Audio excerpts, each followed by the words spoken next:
Good evening and welcome. This is an Olympia Indivisible Endorsement Research Team event with candidates vying for the Olympia City Council seat position 6. My name is Ed Stang and my co-moderator is Edie Harding, and we are the endorsement research team members who have been working on the Oly City Council races for 2025. We have three candidates with us, and they're the candidates who returned our research questionnaire. Thank you very much for doing that. Only candidates who return the questionnaire can be considered for endorsement by the OI membership. The endorsement vote will happen after the endorsement research team presentation, which is planned for June 21 at 10 a.m. Our candidates this evening are Robert Vanderpool, Justin Stang, and Darleen Simkins. Robert Vanderpool, who presently holds the position 6 seat, is seeking his first elected term. He was appointed to the position in January 2024 to fill a vacancy. Justin Stang and Darleen Simkins are both seeking their first terms on the City Council. We will begin this event by asking each of the candidates to give us some information about themselves and why they are seeking this City Council position. Other information the reviewer or the viewers might be interested in might be where you're from, how long you've lived in Olympia, your education and employment, and whether you've had experience managing the budget for large organizations. Each candidate will have 5 minutes to respond. And first we'll start with Robert Vanderpool. Yeah, so I've been living in, my name's Robert Vanderpool. I've been living in Olympia, Washington for about 8 years. I came out here to go to the Evergreen State College. I got my undergraduate and my master's in public administration at the Evergreen State College just a few years ago. I have, I work for the state. I'm a state worker. I work at Labor and Industries. I've been working there for about 3 years. I'm currently on paid family leave because of my newborn. I'm hoping that over time I can switch around to different agencies, but I am proud to be a state worker. When it comes to experiences of large budgets, right now, the city, I've had the experience of being on the city council through one year where we saw a dramatic drop in our sales tax, followed by some cuts that we had to make, followed by this year's work, which will include doing some priority-based budgeting.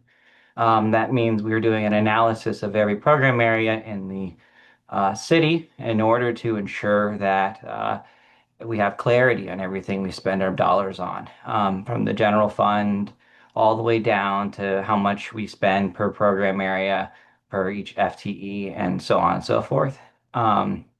Currently, I guess to say the biggest challenges right now would be trying to figure out, how do we navigate this budget crisis? How do we, as a city, ensure that our grants and funding is being there when we're being threatened by the federal government? Um, how do we ensure that we meet the needs of the public while going through a situation where a lot of people, can barely afford to live in the city, right? I think part of the reason why I want to continue to stay on Olympia City Council is trying to work with the affordability crisis, right? We have a lot of folks, um, colleagues of mine, the state, who can't afford to live here, whether it's childcare costs, how cost of housing, wages, so on and so forth. There's a number of factors that we've looked at as a city through the Olympia Strong program, and how do we fund that? How do we work with our partners in the community to meet some of those needs, such as the school district, such as the county, such as our sister cities and Lacey and Tumwater, and how do we navigate through those needs in an effective way? And so part of the reason why I want to continue to be on council is in order to meet those needs. So yeah, I don't know how much time I got left, but kind of answered a lot of what I was going to say. I'm so used to it being less than 5 minutes. I'm sure Justin knows that as much as I do, and Darlene knows that. But yeah, so I really, I'll have to say to finish it out, I want Olympia to be a city in the next 10 years where people want to be here, right? Where we're a welcoming, accessible city where people aren't constantly worried on whether or not they can afford to buy a home or if they can afford their rent, right? I really want us to be a thriving city for all. And so, that's part of the reason why I'm here, because all of the crazy things that are going on out there in the world with federal government, I really want people to feel confident in our city and confident in our city council and our ability to get there. And so that's why I want to continue to be on council, and I'm always open to talking to the public. I've knocked on probably 1,000 doors now. I've talked to dozens and dozens of people over this last year over coffee, and so I'm proudly here. I'm raising my son here, and right here on the west side, and so yeah, I love Olympia. I love being here, and yeah, that's why I want to continue to be here. So. Thank you very much. We'll pose that same question to Justin. Thank you very much. I appreciate you taking the time and having me here tonight, obviously. My name is Justin Stang, and I'm running for Olympia City Council. I have a bachelor's degree in history from Providence College. I've lived here in Washington for more than 20 years now. My first experience with Olympia was back in 1995. I went to a rock show at the Capitol Theater backstage and fell in love with the city then, but didn't move here until my wife got a job as a public educator in 2011. So Olympia has been my home for the last 14 years. I started out as a renter in downtown Olympia. We had a tiny 300 square foot apartment on Legion Way, and it was a tough time financially. I found work at the South Sound YMCA, where I worked as the weekday opening shift member services representative. 4:30 in the morning, I'd walk from my apartment on Legion Way over to the Franklin Street YMCA, unlock the door, and open it to get things started for the day. I was also at that time a musician, and I played in multiple local bands, probably at every establishment, cupcake shop, pub, bar in the downtown Olympia area. And we ended up moving to another apartment, and all told, lived in downtown Olympia for 5 years. As we really struggled in those days, I found a job in the shellfish industry with the Hama Hama Oyster Company, where I worked my way up to a management position running the wholesale and sales operations within the executive leadership team. So while I don't have experience with a budget quite the size of the city of Olympia, I do have experience managing large budgets. We were founding members of the Shellfish Growers Climate Coalition, and I became active in protecting and stewarding our natural resources. I spent every day at Hama Hama advocating for our employees and for the environment, and helping that business grow, obviously, in managing that budget. A few years later, my wife and I bought a house on the west side, which is where I am today. And then earlier this year, I became a policy analyst for the Pacific Coast Shellfish Growers Association. It's a local nonprofit trade organization that represents 100 family and tribal shellfish farms. We focus primarily on clean water and a healthy shellfish industry. As part of my position, I would attend meetings with elected officials, and at some point, somebody would always ask, what can we do to help? You all have a lot going on and are advocating for us at the federal level and at the state level. What can we do? And inevitably, their response was always, get involved. We need more people to be involved. We need more people to be involved at the local level. And to a certain extent, I'm really answering that call. That's why I'm running for city council. I believe that my lived experience and my perspective is valuable. Although I am a regular person, I do firmly believe that small acts by regular people absolutely can make a difference. I'm running for city council because our local elections, like the Olympia City Council, are the most important for the community to really see the real world impact every day. What you do at the local level, people notice immediately. I'm running because the seat belongs to the people, and it should be a reflection of the values of the community. They deserve certainly to have a choice in their representation. I want Olympia to remain the place that I fell in love with, where working families and small businesses can succeed. I think it's important to balance. We can balance economic development with small business success, with environmental stewardship, and still maintain rights for workers.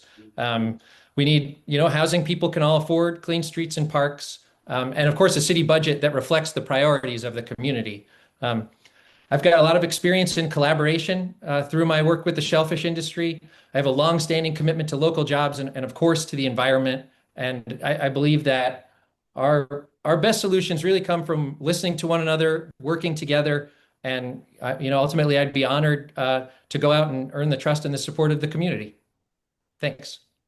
Thank you very much. I think you and Darlene may have music to talk about in your histories. So I'll bring this over next to Darlene to answer that same question of introducing yourself and telling us about that.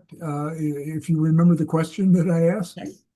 Thank you. My name is Darleen Simkins. I grew up in Robert and I actually were born in the same place in Baltimore, but almost immediately when I was very little, my parents moved to the most tiniest place in West Virginia that no one has heard of, a place called Lowell, West Virginia, with a very small population and extreme poverty. I had kids in my class who had almost gray tinted skin from lack of food. And it was really a difficult time for a lot of people in West Virginia. And I saw a lot of change in that period.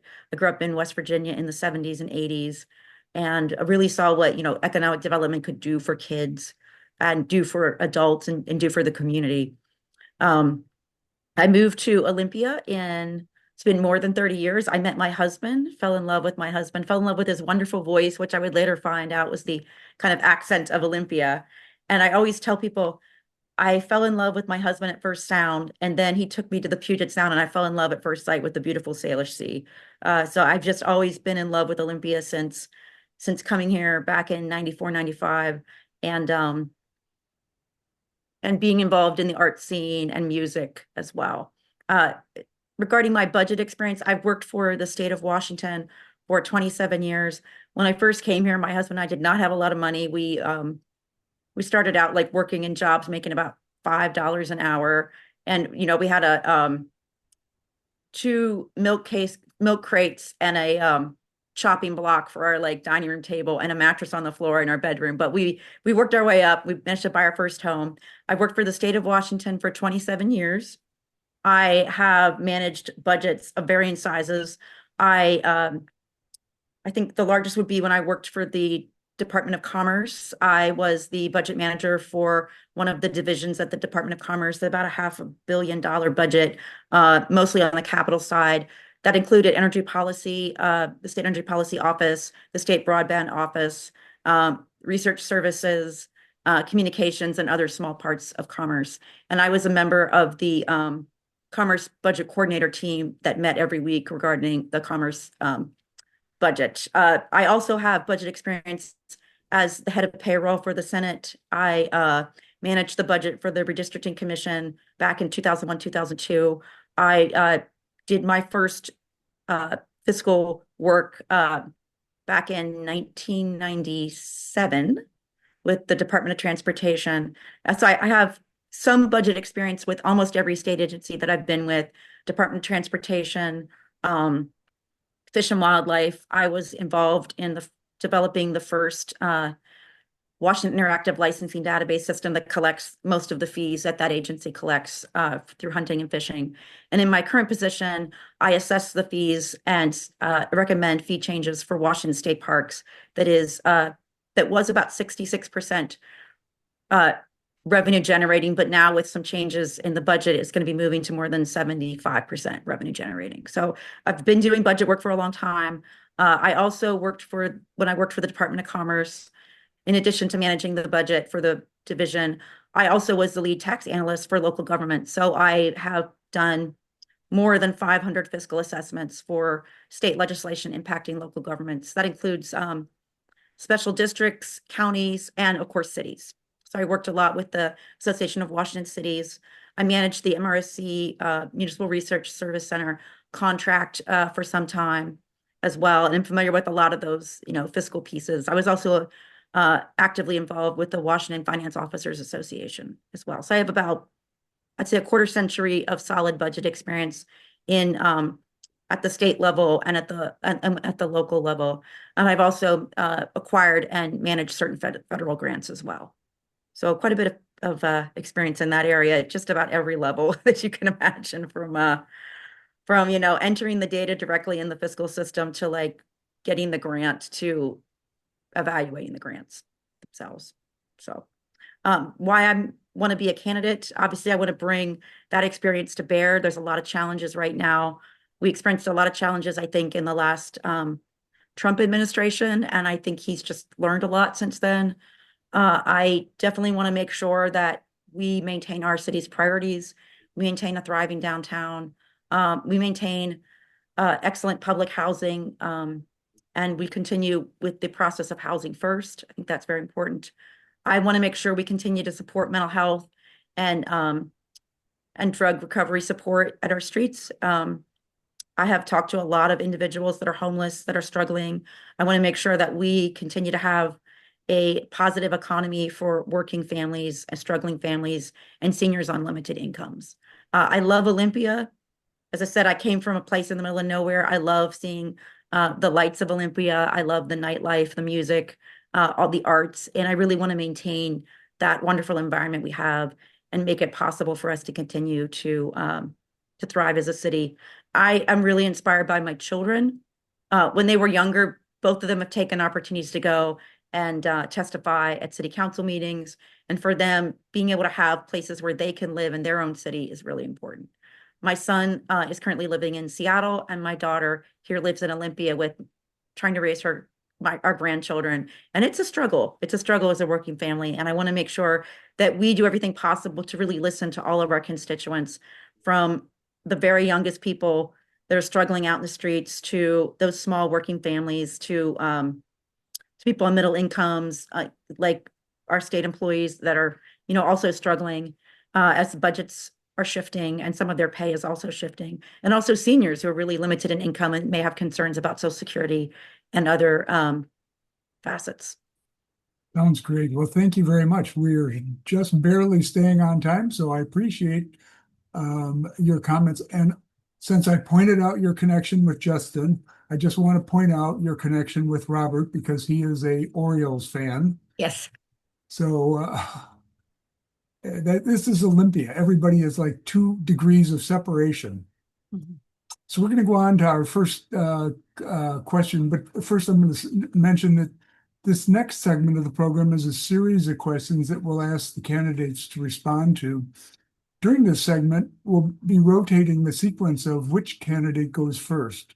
Each candidate will have 2 minutes to respond, and we're going to try to keep that time. So if you see us doing something with our fingers, you'll know that you're getting close to getting to the time limit. Our first question is going to go to Justin Stang, and that question is, what do you see and what have you heard from Olympia residents as the main challenges facing the Olympia City Council?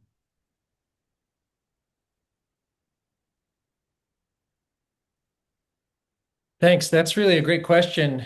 I've, started to get out into the community, knocking on doors, really asking folks what keeps them up at night, what they're finding really troubles them. And it ultimately comes back to a number of things consistently. The first and foremost is the affordability component, right? Folks feel like they are burdened with the cost of their rent or their housing, with their childcare, with the cost of goods. And so certainly folks are out there struggling right now. I think that as a city council, they're looking for new and creative ways that we can try to alleviate some of that affordability crisis. The other part is right in line with some of that affordability is that as a result, we're currently behind in housing units and necessary housing units. The state of Washington is about 1 million units short of homes currently, with that getting bigger every single day. The city of Olympia right now is at 7,000 and falling short. And so certainly in an effort to make that affordability conversation a little bit more viable, meeting some of those targets is definitely going to be of paramount importance. I think that certainly when I listen and talk to the business owners downtown and the residents downtown, they want to make sure that they've got an active and bustling scene that's not only safe for them and the customers at these establishments, but also for the unhoused folks that are down there, right? Public safety is certainly an issue that's important to a lot of folks in this town, and we've got to make sure that we're addressing it at every opportunity we can for the greatest benefit for everybody. Great, thank you very much. Next, same question to Darlene. So I've obviously heard of much of the same thing, that those basic living expenses are outpacing incomes. People are on relatively limited incomes or fixed incomes, and they're concerned not only for their current expenses, but for what's going to happen in the future. Seniors and also young people, people of all ages, are experiencing these concerns. For me, obviously affordable housing is a big part of this. Also, looking at the Workers' Bill of Rights too, and looking at opportunities to see what we can do to support people to have more predictable incomes downtown, to have more equity in their wages for working people. And also, obviously we need to do more to provide affordable housing. I agree with Justin and entirely that we need more units. I also see instances where when I talk to people who are homeless, who are unhoused, I'll often ask them, what can the city do for you kind of in this moment? And, I hear people that people want lower income housing, but people in the moment of being unhoused often just want some initial support, or they'll talk about what caused them to become unhoused in the first place. And I think for a lot of people, there are issues of, I missed a deadline that I needed to get a form in, or things of that nature. So there are opportunities there to kind of help people to not become unhoused in the first place. How can we support people in those transitional bridges where they may need to find new housing, or where they perhaps have a review that's happening with some of their requirements? So there's some opportunities there to kind of prevent some of the pain and struggling that some of our unhoused folks are having right now. I've also talked to some people who are really struggling with their mental health. So I think there's a lot of opportunities there to improve the mental health for people that are struggling out in the streets.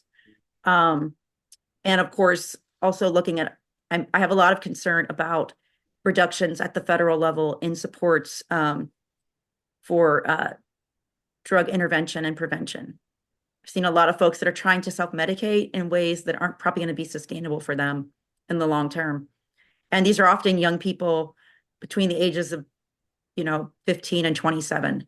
And many of them are actually grew up in the Olympia area. It's not just people that are traveling, although those are also travelers as well. So there's lots of opportunities, I think, to make small improvements there. Well, thank you very much. Robert, we're going to go to you with the same question. Yeah. You obviously have a little bit of a different view of what's facing the city council since you've been on it, but also would like to hear, as we did from Darlene and Justin, what you've heard from constituents.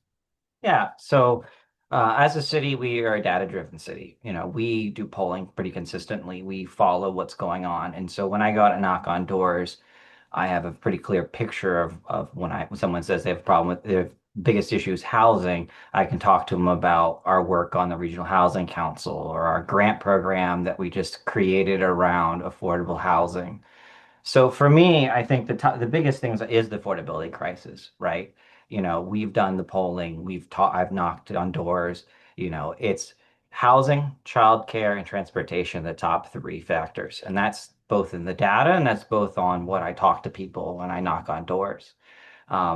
We have to think about housing affordability for working class people. That means lowering the barriers for construction and development. That means trying to find ways to work with our partners like Habitat for Humanity and Families First Center. That means right now I'm working on a grant program with the school district around piloting and studying our childcare gap, right? Because we have a lot of people that you have the ECAP program at the state, and then you have a benefits cliff, and then you have private childcare. And so as a city and with our partners at the school district, I'm working on some of that work too. I also hear other concerns beyond affordability. So that includes looking at our climate goals. We have to meet our climate goals as a city. Our public believes in us hitting those meeting those climate goals. And in order to meet those climate goals, we have to do the work as a city and installing the infrastructure so that people don't have to buy a Tesla to drive around the city. They don't have to own an EV. That means making public transportation accessible. That means putting in the sidewalks and bike lanes and that includes making it safer for folks to get around, right? That means safe routes for kids. And then lastly, I guess the other part of that is the safety. Public safety is a big concern, right? That goes hand in hand with the homeless crisis. That also goes hand in hand with speeding through neighborhoods. I hear it all the time from all types of people that the concerns are we need to meet those needs. People are afraid of speeding through their neighborhood. They're afraid of not having safe routes. And, people need to be able to feel safe going downtown. So that means being compassionate while also, ensuring that we make the downtown approachable and safe for all. And so that's what we've been doing as a council, and that's what I will continue to do in order to make sure that Olympia is an accessible and welcoming city. So, Great, thank you very much. Appreciate that answer. mhm. And to move to our second question, we're gonna change up the order. This will be posed first to Darleen. Has to do with the downtown area. And the question is, we've tried to revitalize downtown Olympia for many years with limited success. What are your specific ideas for how to do this when we're now facing a decline in city revenues from federal and state government, as well as from our own taxes? Darleen, you're muted. Let's see if I can. You're muted, Darleen. I got that off. Thank you for catching me there. Sorry about that. Yep. First I wanted to say, I think we have made some progress since 2021. Obviously, we have seen improvements in the downtown and our downtown community. I have a few that I've gone and asked some of the downtown business owners, and one thing that I've heard is they would like to see less barriers relating to parking. So more opportunities to get people closer to their businesses without necessarily having to spend a large amount of time parking. There is some perception that that is a barrier to business for certain downtown businesses. So, what can we do to make it easier for people to get downtown to those businesses? And I realize, of course, that we have limited parking and that there are environmental challenges with adding parking. So how do we do that efficiently in a way that works for those businesses, for the people who work for those businesses as well, that have to park downtown? I also see making sure that we have very safe policing. One of the things that I'm running on is compassionate policing, which is not, going easy on crime, but really looking at how do we help the City of Olympia Police to have the tools they need to work with unhoused individuals or individuals who may have mental health problems, who, in our downtown, not in their best moments, right? When they're under the most amount of stress and when it may not be easy for people to witness someone, having a breakdown or something, or going through withdrawal or having a reaction, or even in worst cases, a drug overdose. So making sure that we have the supports in place. I've seen the City of Olympia Police be extremely compassionate with individuals downtown, and I've also seen less compassionate responses. So I think we can do more to really foster the best that we have with our downtown ambassadors and with the City of Olympia Police to really make it a more welcoming and safe place for everyone, from regardless of your housing status. Additionally, I think opportunities to create more vibrant downtown events. I think we have some great downtown events, Procession of the Species, Arts Walk, the Wooden Boat Fair. So more opportunities to let people know about those events and encourage people to be downtown for those events, and perhaps make it easier for them to park or get to those events. People may not always realize how easy it can be to get in close to those events without having to fight traffic. So I think we have some opportunities there when we tell people about events, to also tell them how to get to them easily. You are muted, or my Sorry about that. My bad. So next up would be Robert answering that same question. Thank you for your answer, Darlene. Robert, your opinion Yeah. about downtown revamping? Yeah, revitalizing, revamping. We've done a lot of work in the last few years to kind of focus on this. You know, we have like I said, the Olympia Strong Plan has a lot of details that involve this. And recently, we've worked with the Squaxin Island tribe to build a convention center downtown. That'll be coming in the next 18 months is when the shovel will come in, and then we'll see an investment over there. So for us as a city, it's both a combination of what we do as a city, but what we do with our partners.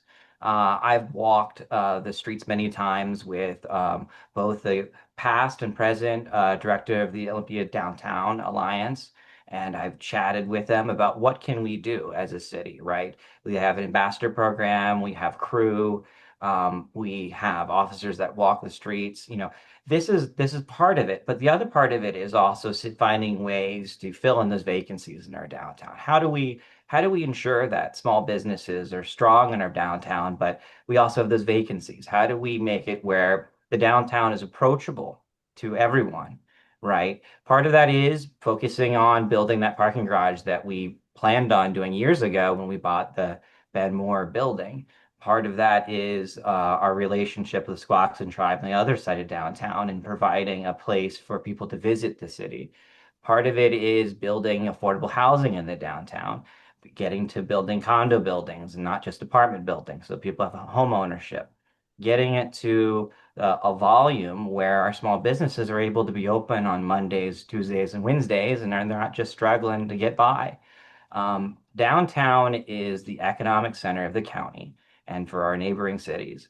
And so for us as a city, we have to ensure that we meet those goals. That means private public partnerships. That means going forward and filling in those plans. That means talking with our economic director and having the clear goals to meet those needs in our city. There is a variety of things that need to be done. Additionally, we have to strengthen our relationship with the port because the port owns a lot of land in our downtown, right? What do residents want from us when they come to downtown? What are the reasons why people aren't coming downtown? That is also critical because one of the worst things a small business can hear downtown is I never go downtown or I never go downtown because of A, B, or C reason. We really need to follow that and be compassionate. And, you know, when it comes to infrastructure in the city, very similarly, I'm going to close on this. Very similarly, people have to feel welcome in a place, not just that we tell them it's welcoming, that we tell them a stat. People have to feel comfortable. They have to feel welcome in a way that is accessible and they can get there anytime by any means. And so for me, getting there is the most important factor. Anyway, there you go. Thank you. I really appreciate your passion about this. But we have to move on to letting Justin chime in on great ideas for the downtown. We may solve this problem tonight. Thank you. Justin, you're next up. Good. You unmuted. Thank you. Thank you. Obviously, the business community downtown, revitalization of downtown, that's, as Robert said, an economic hub and the backbone of our community. Ultimately, I think that in order to generate the revenue the city needs to stabilize its budget and provide the resources at the level that we're hoping to, that we need to really strengthen and support those businesses downtown. One of the great ideas that I've had in looking at similar cities of our size is that I'd love to work with the ODA to promote a local shopping app, right? I think that we could have an app that incentivizes people to invest their money in the community and even has a rewards program so that when they shop locally, they get a discount to continue shopping locally. Cities of our size with a $1 investment have seen a $9 return on that investment. So build a small app, encourage people to shop locally, reward them for doing so, and in turn, you'll generate revenue downtown. Obviously, beer gardens and night markets. Right now, the city's only issuing 2 beer garden permits per year, and I think we can do a little bit better there. We could make events and welcoming spaces. We've got a great arts walk and procession in the spring. We've got a great arts walk in the fall, but we could have a few more night markets with live music, with art, getting people downtown and excited. Obviously, we could have pop-ups. There's a ton of breweries in this town. There's breweries downtown that would love to have pop-up components to really generate buzz and get people something to be excited about coming down and attending.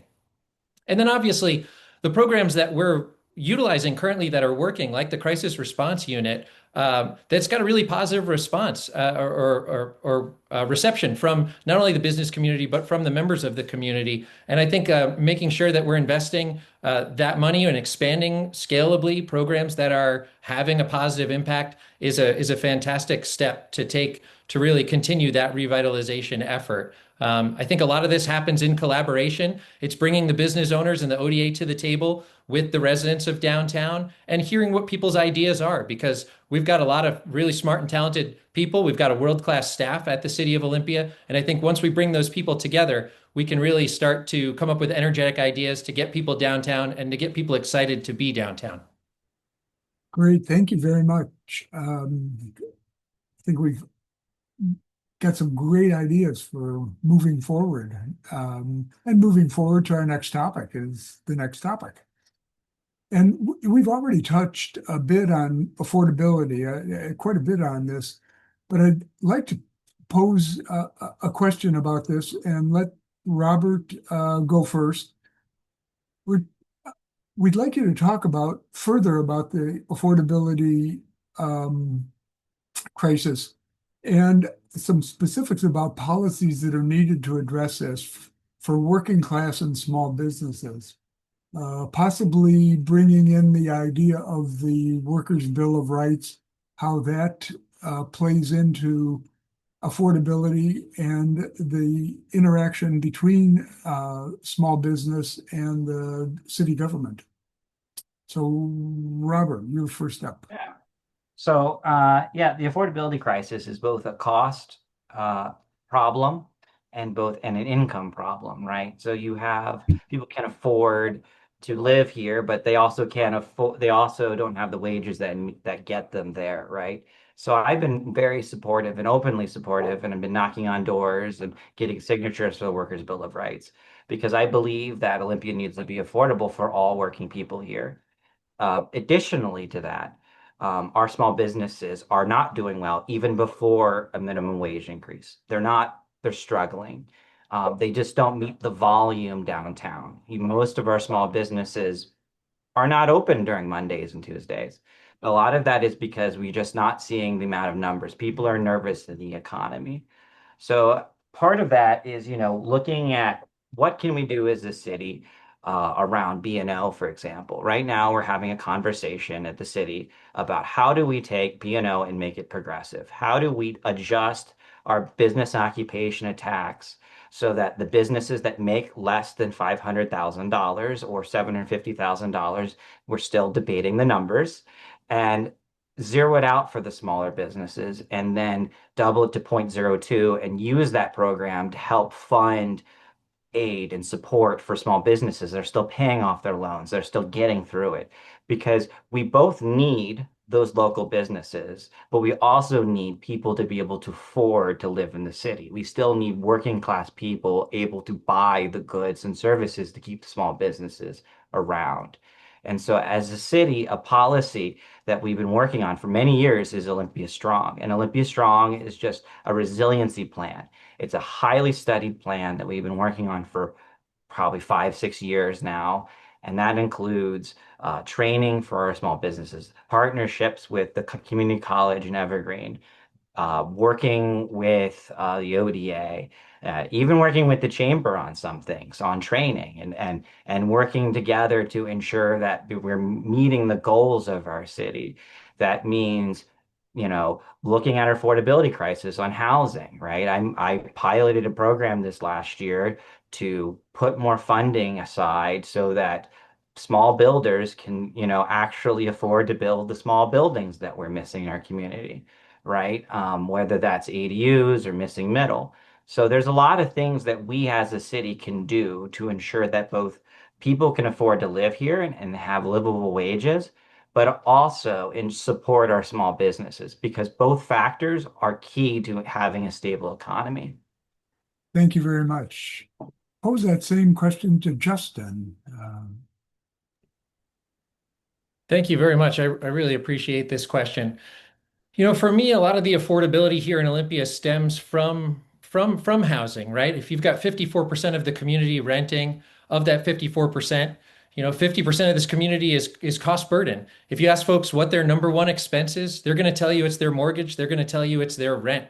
I think figuring out what we can do about increasing the supply of housing to create a market shift in some of that cost is going to be of paramount importance. And the only way to really do that is to really honor sort of that changes that are happening at the state level in the middle housing. I think we've got a lot of space here from a land use perspective that we need to really examine on infill, on grandfathering ADUs that are already in existence, in incentivizing folks to add additional units, and particularly to make sure that individuals and small developers like Habitat or like small architectural firms like the Artisans Group can still participate and come to the table without excessive burdens from impact fees or more importantly time. Time is such a valuable thing that if you wait multiple years for permits or for some of the other things to get going, that the cost of construction ends up being perhaps too burdensome. And what happens when you do that is that we're left with only large-scale developers that don't necessarily have the margin, or they do have the margin to have that housing come in, let fewer units at a higher price point, right? Obviously, we need a lot more units in order to make that affordability conversation kind of work. But being that that's folks' one of their highest cost centers over the course of the month, it's certainly something that would have the biggest impact on reducing their monthly budget. Great. Thank you very much. Good ideas. Now, Darleen, you get to take a stab at that question. And you're muted. Thank you, Ed. First, I wanted to say that I also strongly support the Workers' Bill of Rights. We need to see those wages increase. And I think $20 an hour with the proposal and the effective date would make a giant difference for families struggling and in need here. Obviously, we need more housing as well, more housing supports. I also believe that we need to have a more progressive B&O tax. And we also, as far as supporting the downtown businesses, there's been a lot of business churn, especially since COVID-19. I remember the Olympia as it was, prior to that, where you had this huge lunch crowds that would come in, when all the workers were working in the offices and would go and, take their lunch. And this was a huge part of the income of small downtown businesses. And a lot of that has changed. So, how do we get people that are no longer eating their lunch downtown because they don't work downtown to maybe come down here and recreate downtown so I think getting more people to eat and recreate downtown, not just in the evening necessarily, but, throughout the day with their families on the weekends. How do we make it more family friendly for families to come downtown? And how do we support businesses to really to finding their kind of niche markets? And what are the barriers that are keeping families and people from coming downtown? I talk to women who state that they're not comfortable coming downtown by themselves. So how do we help women to feel more comfortable being downtown by themselves, to bring their children downtown? And how do we make those businesses happen? I think that beer gardens are great. I totally support the idea of having more beer gardens and having more of an exciting nightlife.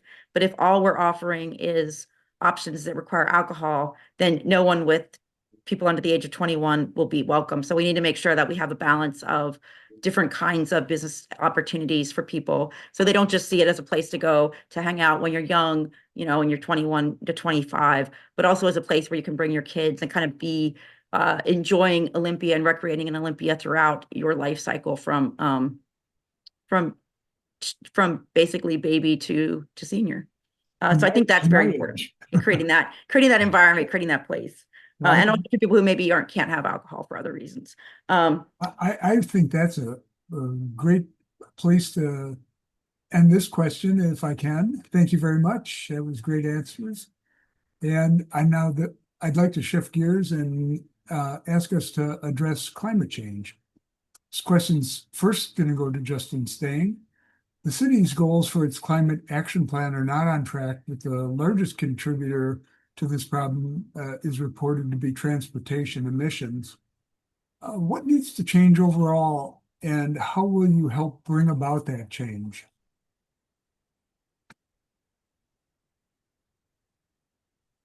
And Justin, you're muted. Yeah, sorry. I like to write down the question to make sure I've got it kind of in detail here. Um, yeah, I think when you look at climate change, you've got to break it down into a few different aspects. Obviously, there's the adaptability component, what we're doing as a city to adjust so that as the climate is changing, we are prepared.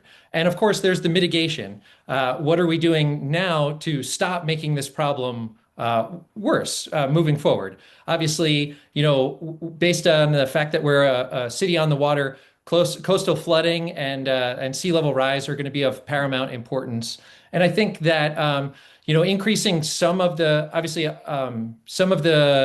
density in some of our neighborhoods is certainly going to help in some of that mitigation. Simply because if you're able to add mixed use commercial into some of the neighborhoods, you've got the ability to save people short trips in their automobiles. Obviously, we've got to have a strong partnership with Puget Sound Energy. Right now, they are one of the biggest energy providers, obviously, in the community, and have the ability to help us really meet those goals depending on the work that is they're doing. So I think having a collaborative and friendly relationship with them to make sure that they are pulling their weight as a partner to help us reach these goals is of paramount importance.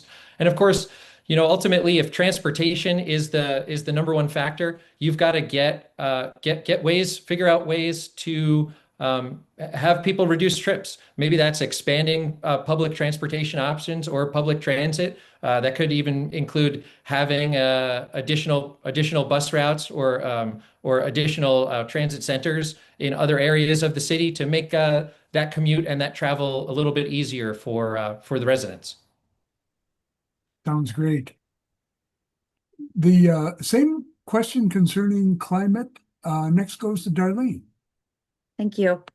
I was very lucky when I started in my career to be one of the first people to be in the commute trip reduction program. I got to go every day and talk to the coordinator and tell him all my thoughts.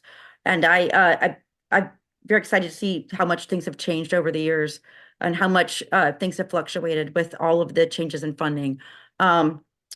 As far as climate change, obviously we've got issues with our being a coastal on the water city, because it's not just about the flooding that we see, it's also about the significant cost to our infrastructure, to our stormwater systems, and to our infrastructure under the ground, our drinking water. And, we need to plan for that. And I think we've done some work there, but there's always going to be the need to look at, how are we managing our stormwater runoff, and keeping that from, polluting the Salish seas. Regarding multimodal, obviously investments in transit, making sure that we have people living close to transit where we can have predictable buses. We know that when buses are less than 15 minutes, people are far less likely to use them. When they go to less than half an hour, even less likely. When you go to bus routes only coming once an hour, even less so. So, if we want to have high usage of transit, we also need to have high response times for transit and people to get on those buses faster. Even a 5-minute difference can be significant. So investments with our partners there. I would say as a EV car owner, this is a passion for me. I traveled to Europe and took a bunch of footage and really looked at how are people managing electric cars in Spain, France, and England, and also here. And one of the things that has been really interesting to me is people who are EV drivers, often it's a struggle to know where an EV charger is, and also if it's in use, because we do see vandalism of these structures as well. So I'd say, it's funny, we don't have any issue finding out where the gas stations are, but they're all pretty well signed on all of our freeways. So I would like to see a lot more signage for people to really know where these EV stations are. And I think that's going to help people to be more comfortable to get out of their out of their gas cars and into electric cars if they can see where they are before they buy one. it shouldn't be a leap of faith.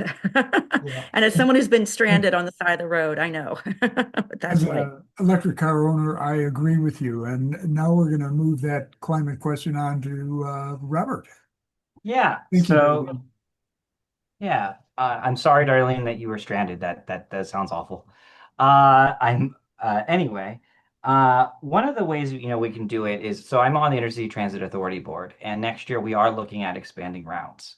I'm gonna plug it. We are taking information on that. We are looking at expanding our routes, particularly on routes that see the most amount of use. So Martin Way, College Street in Lacey, Black Lake Boulevard, heavy trafficked areas with heavy usage. We're looking at adding routes in order to meet those needs. We're going to be expanding them next year. I'm hoping to continue to work on that plan and ensure that we meet those needs around our public transportation expansion because people who live in places that use public transportation and walk and ride bikes, they do it because it's the most convenient way to get around. If we're asking people to make changes in their lives, we have to make it clear and convenient and accessible to them. And so that also includes even small investments such as working on our sidewalks. We just got a sidewalk analysis for the citywide. We're not meeting those needs. We have a huge, massive sidewalk backlog. I've been in conversation about looking at how do we work with Lacey and Tumwater on this because they also have a sidewalk plan where they need to fill in their goals. Can we work together to get the sidewalks done within, much faster than what it says in the plan, which is 100 years, which is not doable for me as a council member. Also, this also includes land use, as Justin was talking about. This means looking at places like Martin Way and making it a place to actually be outside of a car. It's not a walkable place. It's definitely not a place to ride a bike. How do we fill in those places with housing? And how do we get them places that you would want to walk around and be at? That's just part of the climate plan is to make sure that we make places accessible, that making sure our neighborhoods have, small, coffee shops and grocery stores. I know plenty of people in Southeast Olympia that would love to have a grocery store because they don't have it. They have to drive places. And so there's a lot of those needs that we need to make. And lastly, I will say that because I'm both on the Sea Rise plan and I'm also on the Sea Rise Committee, and I'm also on the Climate Collaborative. I've been working on this for the last year, and I see where we are, and it's not good enough. So we're going to have to come up with some more funding to meet these goals and meet these needs, because frankly, we're just not doing it enough. So as long as I'm on council, we're going to continue to work on that. Perfect. Thank you very much. I appreciate that. Our last question is going to first go to Darleen. And this question is there anything we haven't touched on that you would consider important to address? We touched on it to some extent, but I would say public safety. I know that we are in the process of developing a committee that's going to be looking at police actions and reviewing police actions.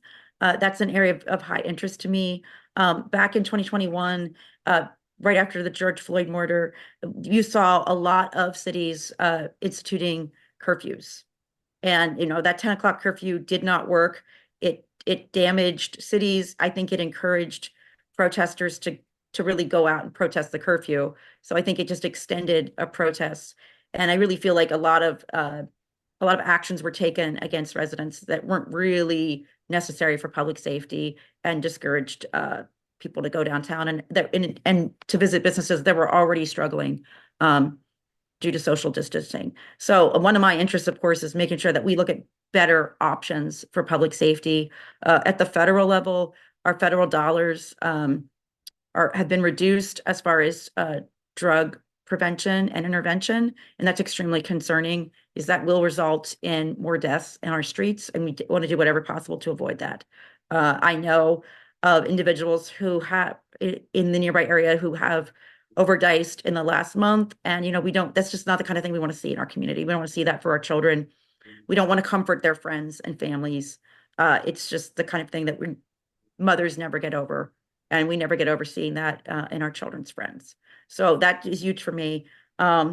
my daughter was exercising her First Amendment rights in 2020 during the protests, and I saw people getting hit with rubber bullets. And we absolutely cannot have that again in our city under any circumstance. Thank you very much. I appreciate your passion. Sorry that your daughter had to be involved in that. Next, a person in this for this question is Robert. Yeah. Trying I to also remember where I am. Yeah. I also wanted to acknowledge Darlene's compassion around this. I really do appreciate her compassion around these issues. I have to say that the issue that I would like to talk about, I think the thing that I would focus if I had another question asked of me is to think about where we are in the future as a city, right? We're working on a comprehensive plan, which includes everything from parks to our for housing to climate. I mean, we are working on a huge amount of work at the city right now and meeting those needs of the future. It's why it's called it goes to 2045 because we have to think about the future of our city. For me, part of the reason why I'm on council and part of the reason why I'll continue to do public service is because I believe that we need to make this place, this city, a holistic place for everyone. We we need to make it affordable for all. We need to make it accessible for all. That means folks need to be able to live here and have families here and go to our wonderful schools and go to our parks and cross the street without the fear of speeding. That means being able to get places and not and without any issues. I have friends that are handicapped and can't get around most places because of our sidewalk infrastructure. I know plenty of people who they end up having to spend an hour, 2 hours of their day commuting, which affects our climate because they can't afford to be here.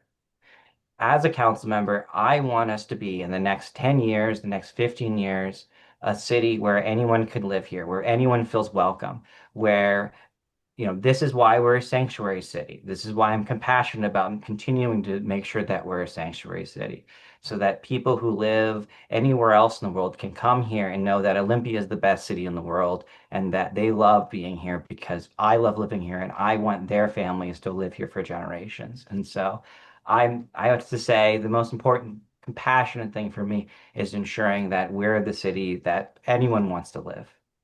Thank you very much. Getting a lot of passion on these Oh, yeah. answers. Justin, that puts a lot of pressure on you. You're last up.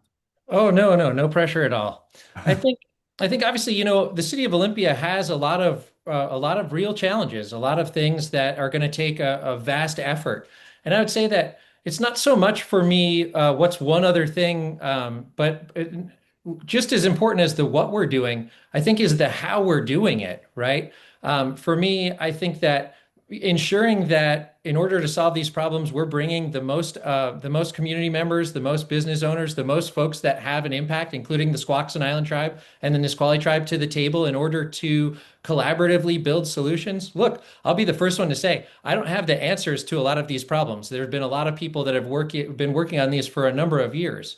But it's going to take a heavy lift from everybody in our community, and that collaboration and that partnership, that everybody getting their sleeves rolled up and getting to work together is exceptionally important. And it's really the only way we're going to tackle some of these serious challenges.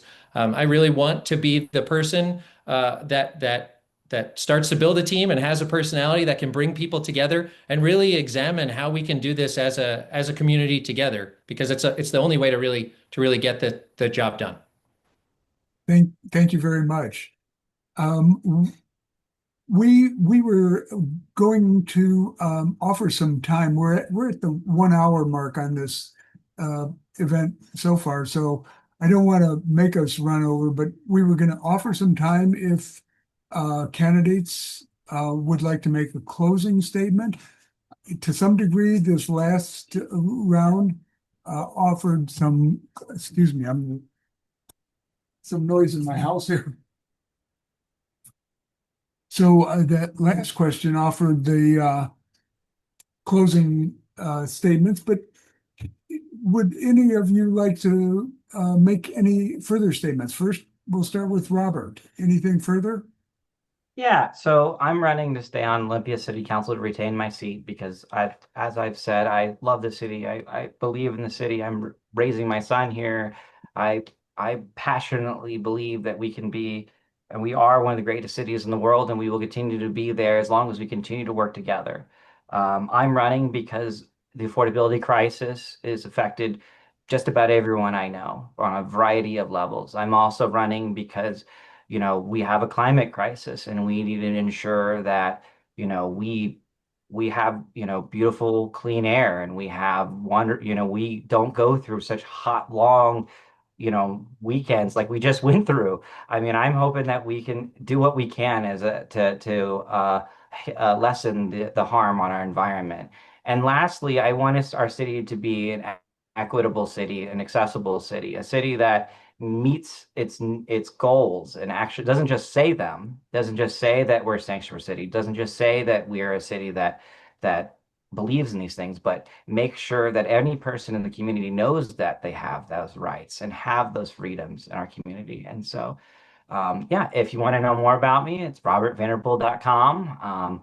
Always reach out. I love having coffee with members of the community, and I appreciate Olympia Indivisible for having this interview. Yeah. Thank you. Justin, you're next up.